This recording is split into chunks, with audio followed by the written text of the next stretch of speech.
Good evening, folks. Mark Wilson here at the Fancave. It is Tuesday, September 5th, 2017. And what I have today is a Dayton Ringfan. It's a 48-inch commercial ceiling fan. Now, from what I understand, this is commercial and not industrial. So it's for lighter use applications, stores, restaurants, churches, that type of thing, rather than, industrial ceiling fans, which are more, designed for, they're usually more expensive, more heavy duty, designed for, harsh applications, farms, warehouses where they're getting slammed around by forklifts and whatnot. Anyway, I have this hitched up to an EnviroFan 5-speed control, regular wall control. And see, this ceiling fan has a story, which is kind of interesting. Every fan has a story, but the gentleman that I purchased this from actually bought this brand new at Granger in 1990 when he started his business, and he had it in an office that had high ceilings, and it basically spun from 8 hours a day, 5 days a week from 1990 to 2002, and then has been in his garage ever since. So I bought it a couple of days ago, and we'll take it out for a test spin now. Oops.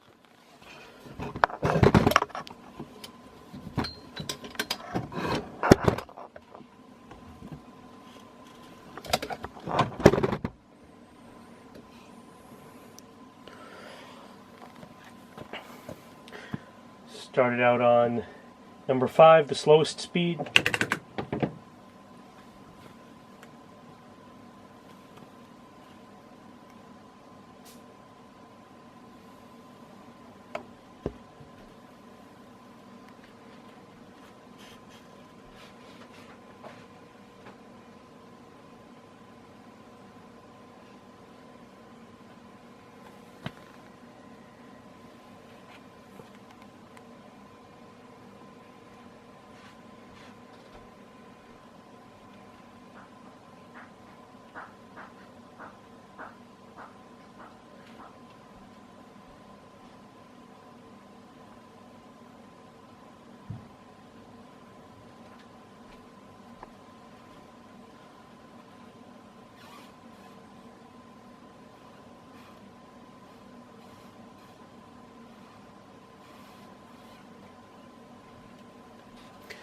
And as I recall from the seller's story, it was generally on around this speed right here throughout the duration of its usable life.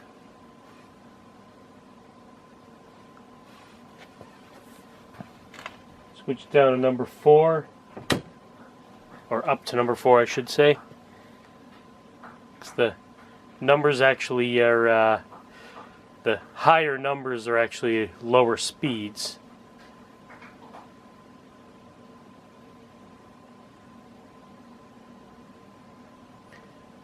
Now, this particular fan is a major childhood fan of mine. I was ecstatic to get one. There was an auto body shop, not a shop, an auto parts store that had a couple of these when I was a kid, and I remember walking around, and looking through the windows and seeing them. And I had to, a couple of years ago, I had a turn signal go out on my truck, and I went over there to get, to buy another bulb, and sure enough, the two ring fans were still there, and told them if they ever get rid of them to contact me. And every so often I drive by there and I try to look in the window and see, if they're still there.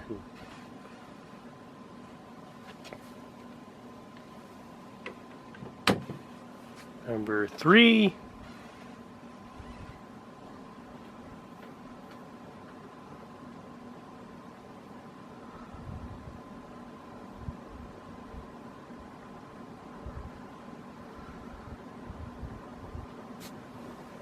Four, or 2 I should say.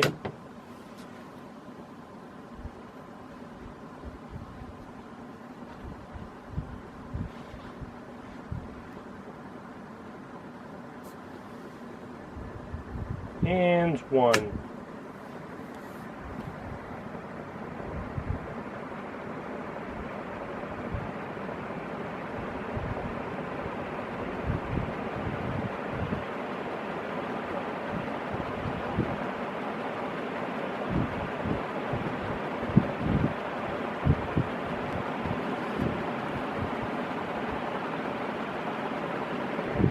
And spin down. I'm going to take this opportunity to thank you folks for watching. Please do subscribe to my channel called The Fancave on YouTube. And check out my Facebook page of the same name. If you could be so kind as to click like on this, I'd really appreciate it. I'll take all the likes I can get. And once again, my name is Mark Wilson. Some of you know me through the various ceiling fan groups. Go ahead and send me a friend request. I don't mind. Yeah, thanks a lot for watching. And if anybody knows anything about these fans, from what I understand, I mean, obviously know they had the Dayton nameplate. They were sold through Granger, but don't know much else about them. I'm assuming by the shape of the motor, they were either leading edge or Marley-based fans, but could be wrong. Believe it's a stamped steel motor, not a cast motor. And just the aesthetics of this fan are beautiful. I like the it has a little chrome foil tape on the side. A nice mirrored ring here on the bottom. It pretty much differentiates itself from the other Dayton models of the era. That just had the little flat part on the bottom. This actually has a recessed ring, which is kind of cool. So, anyway, folks, thanks a lot for watching. Please do stay tuned for more fan videos. Good night and good luck.